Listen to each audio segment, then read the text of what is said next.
આકાશવાણી અમદાવાદ વડોદરા પ્રાદેશિક સમાચાર રૂપલ જાની વાંચે છે. મુખ્ય સમાચાર.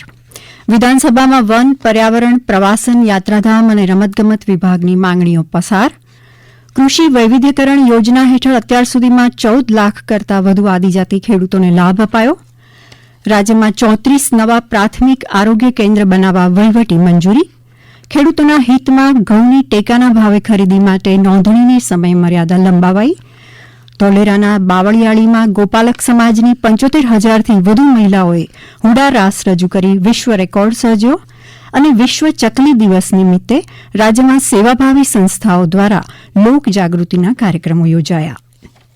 સમાચાર વિગતવાર. પ્રકૃતિના વિકાસ અને સંવર્ધન માટેની વન અને પર્યાવરણ વિભાગની માંગણીઓ આજે વિધાનસભા ગૃહમાં પસાર કરાઈ. વન અને પર્યાવરણ મંત્રી મુળુભાઈ બેરાએ જણાવ્યું કે વન બહારના વિસ્તારોમાં 1,143 ચોરસ કિલોમીટરના વન આવરણમાં વધારા સાથે ગુજરાત દેશમાં પ્રથમ સ્થાને છે. એક રિપોર્ટ. વિધાનસભામાં વન અને પર્યાવરણ વિભાગની માંગણીઓ પરની ચર્ચા દરમિયાન શ્રી મુળુભાઈ બેરાએ જણાવ્યું કે વન અને વન્યજીવના સંરક્ષણ માટે આ વર્ષે વન વિભાગના બજેટમાં 20% વધારો કરાયો છે, જેમાં પ્રોજેક્ટ લાયન માટે 415 કરોડ રૂપિયાની જોગવાઈ કરાઈ છે. વનોનું સંવર્ધન અને સંરક્ષણ કરવા વન વિસ્તારમાં 49,000 હેક્ટર અને વન બહારના વિસ્તારોમાં 39,000 હેક્ટરમાં વાવેતર કરવાનું આયોજન છે. તેમણે જણાવ્યું કે વન અને વન્ય પ્રાણીઓનું રક્ષણ કરવાની સાથે સ્થાનિક લોકોને રોજગારી માટે 6 કરોડ 20 લાખ રૂપિયાની જોગવાઈ કરાઈ છે. કરણ પરમાર, આકાશવાણી સમાચાર, અમદાવાદ. વિધાનસભામાં આજે પ્રવાસન તથા યાત્રાધામ વિભાગની 2,507 કરોડ રૂપિયાથી વધુની માંગણીઓ પસાર થઈ હતી. પ્રવાસન મંત્રી મુળુભાઈ બેરાએ જણાવ્યું કે ગયા વર્ષે દેશ વિદેશના 18 કરોડ 63 લાખથી વધુ પ્રવાસીઓએ ગુજરાતની મુલાકાત લીધી. વિધાનસભામાં માંગણીઓ પરની ચર્ચામાં શ્રી બેરાએ જણાવ્યું કે કચ્છનું રણ ખરા અર્થમાં ગુજરાતનું તોરણ બન્યું છે. તેમણે જણાવ્યું કે રાજ્યનો પતંગ ઉદ્યોગ 700 કરોડને પાર થયો છે અને દેશના પતંગ બજારમાં 65% હિસ્સો ગુજરાતનો છે. રમતગમત મંત્રી હર્ષ સંઘવીએ જણાવ્યું છે કે ગુજરાત સૌથી વધુ રાષ્ટ્રીય આંતરરાષ્ટ્રીય રમતો આયોજિત કરનાર રાજ્ય છે. વિધાનસભામાં રમતગમત, યુવા અને સાંસ્કૃતિક પ્રવૃત્તિઓના વિભાગની માંગણીઓ પરની ચર્ચા દરમિયાન શ્રી હર્ષ સંઘવીએ જણાવ્યું કે 2 વર્ષમાં ગુજરાતે રાષ્ટ્રીય કક્ષાએ 808 અને આંતરરાષ્ટ્રીય કક્ષાએ 104 મેડલ હાંસલ કર્યા છે. વિધાનસભા ગૃહમાં કૃષિ વૈવિધ્યકરણ યોજના વિશે વિગતો આપતા આદિજાતિ વિકાસ મંત્રી કુંવરજી હળપતિએ જણાવ્યું કે અત્યાર સુધીમાં કુલ 381 કરોડથી વધુના ખર્ચે 14,04,628 જેટલા આદિજાતિ ખેડૂતોને લાભ અપાયો છે. દરમિયાન લઘુ અને મધ્યમ ઉદ્યોગ રાજ્યમંત્રી જગદીશ વિશ્વકર્માએ જણાવ્યું કે વિશ્વકર્મા યોજના અંતર્ગત રાજ્યના 37,785 લાભાર્થીઓને 341 કરોડ રૂપિયાની લોન મંજૂર કરાઈ છે, જેમાં 25,762 લાભાર્થીઓને 225 કરોડ રૂપિયાની સહાયનું વિતરણ કરાયું છે. આરોગ્યમંત્રી શ્રી ઋષિકેશ પટેલે રાજ્યમાં 34 નવા પ્રાથમિક આરોગ્ય કેન્દ્રોને વહીવટી મંજૂરી આપી છે. શ્રી પટેલે જણાવ્યું કે રાજ્યની ગ્રામ્ય આરોગ્ય સેવાઓને વધુ સુદ્રઢ અને લોક ઉપયોગી બનાવવા આ કેન્દ્રો મહત્વના બની રહેશે. કેન્દ્ર સરકારના માપદંડો પ્રમાણે હાલ રાજ્યમાં કુલ 1,499 પ્રાથમિક આરોગ્ય કેન્દ્રો પૂરતા પ્રમાણમાં મંજૂર અને કાર્યરત છે. ખેડૂતોના વ્યાપક હિતમાં ઘઉંની ટેકાના ભાવે ખરીદી માટે નોંધણીની સમયમર્યાદા લંબાવાઈ છે. ખેડૂતો ટેકાના ભાવે ઘઉંના વેચાણ માટે આગામી 5મી એપ્રિલ સુધી નોંધણી કરાવી શકશે. ઉલ્લેખનીય છે કે રાજ્યમાં ઘઉંની ટેકાના ભાવે ખરીદીનો ગત 17મી માર્ચથી શુભારંભ થયો હતો. કેન્દ્ર સરકારે ઘઉં માટે 2,425 પ્રતિ ક્વિન્ટલ ટેકાનો ભાવ જાહેર કર્યો છે. મુખ્યમંત્રી ભૂપેન્દ્ર પટેલે જણાવ્યું છે કે આ વર્ષે વધુ 600 વર્ક આસિસ્ટન્ટની જગ્યાઓ ભરવા માટે જાહેરાત સહિતની પ્રક્રિયા તબક્કાવાર કરાશે. ગાંધીનગર ખાતે જળસંપત્તિ વિભાગમાં વર્ક આસિસ્ટન્ટના પદે પસંદગી પામેલા ઉમેદવારોને નિમણૂક પત્રો એનાયત કરતા શ્રી પટેલે જણાવ્યું કે રાજ્ય સરકારે વિવિધ વિભાગોમાં રહેલી ખાલી જગ્યાઓ પર સમયબદ્ધ અને ઝડપી ભરતી માટે ભરતી કેલેન્ડર બનાવ્યું છે. શ્રી પટેલે આજે 450થી વધુ ઉમેદવારોને નિમણૂક પત્રો એનાયત કર્યા હતા. આ સમાચાર આપ આકાશવાણીના અમદાવાદ વડોદરા કેન્દ્ર પરથી સાંભળી રહ્યા છો. આ સમાચાર આપ અમારી YouTube channel AIR news Gujarat પર પણ સાંભળી શકો છો.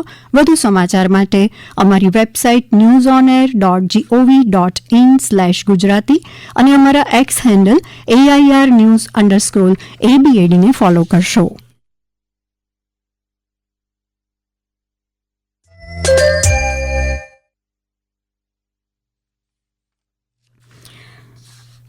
અમદાવાદ જિલ્લામાં ધોળેલા તાલુકાના બાવળિયાળીમાં ગોપાલક સમાજની 75,000થી વધુ મહિલાઓએ હુડા રાસ રજૂ કરી વિશ્વ રેકોર્ડ સર્જ્યો છે.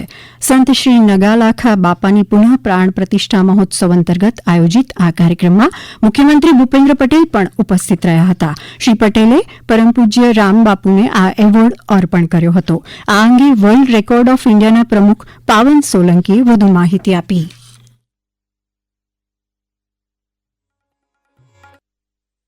આજે 75,000+ બહેનોએ આ હુડારાસ રમીને વર્લ્ડ રેકોર્ડ કરેલ છે. પ્લસ એમની 111 ફીટની અગરબત્તીનું બી સર્ટિફિકેશન અમે કાલે કરવાના છે. પ્લસ આવતીકાલે બીજો 10,000 માણસોનો રાસ છે અને એક 22 ફૂટની વાંસળી આવતીકાલે અનાવરણ કરવાની છે. એનો પણ અમે વર્લ્ડ રેકોર્ડ આપવાના છે. આજે 20 માર્ચે વિશ્વ ચકલી દિવસ ઉજવાય છે. ચકલીની સંખ્યામાં ઘટાડો થતો અટકાવવા અને ચકલીને બચાવવા માટે આ ખાસ દિવસની ઉજવણી કરાય છે. મહેસાણાની સેવા સજીવ સેતુ સંસ્થા દ્વારા આજે 2000 ચકલી ઘરનું વિતરણ કરાયું હતું. આ સંસ્થાના કાર્યકર રાજેશ ચૌધરીએ વધુ માહિતી આપતા આ મુજબ જણાવ્યું.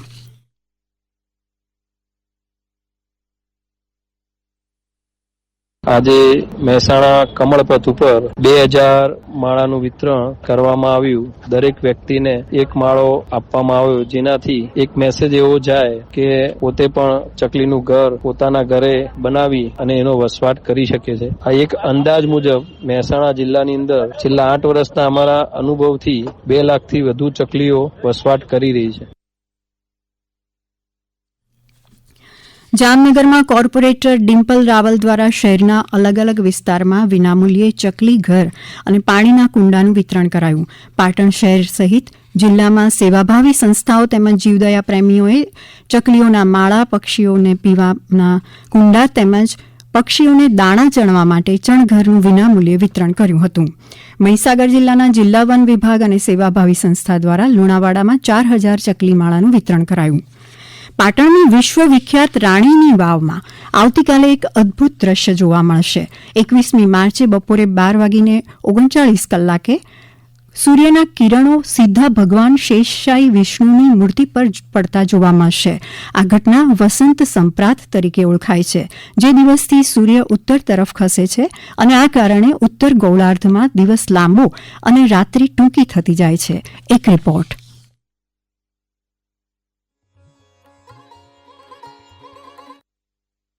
રાણીની વાવનું નિર્માણ ઈસવીસન 1063માં સોલંકી વંશના રાજા ભીમદેવની પત્ની રાણી ઉદયમતીએ પોતાના પતિની યાદમાં કરાવ્યું હતું. અહીંના રેતિયા પથ્થર પર કંડોરેલી તક્ષકલા અદ્ભુત છે.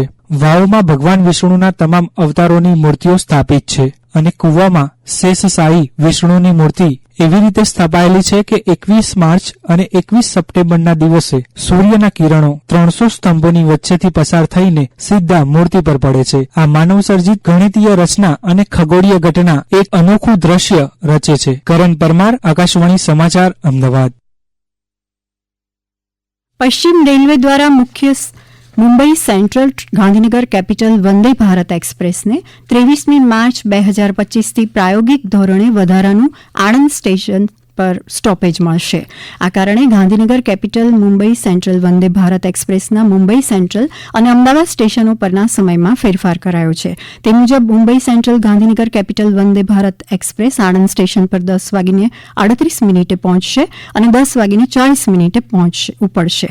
વળતા આ જ ટ્રેન 3:30 આણંદ સ્ટેશન પહોંચશે અને 3:32 ઉપડશે. આથી આ ટ્રેન અમદાવાદ સ્ટેશન પર 2:45 આવશે અને 2:55 ઉપડશે. અંતમાં મુખ્ય સમાચાર. વિધાનસભામાં વન, પર્યાવરણ, પ્રવાસન, યાત્રાધામ અને રમતગમત વિભાગની માંગણીઓ પસાર. કૃષિ વૈવિધ્યકરણ યોજના હેઠળ અત્યાર સુધીમાં 14 લાખ કરતાં વધુ આદિજાતિ ખેડૂતોને લાભ અપાયો.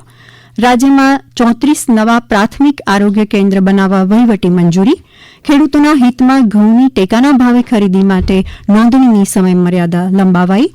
ધોલેરાના બાવળિયાળીમાં ગોપાલક સમાજની 75,000થી વધુ મહિલાઓએ હુડા રાસ રજૂ કરી વિશ્વ રેકોર્ડ સર્જ્યો.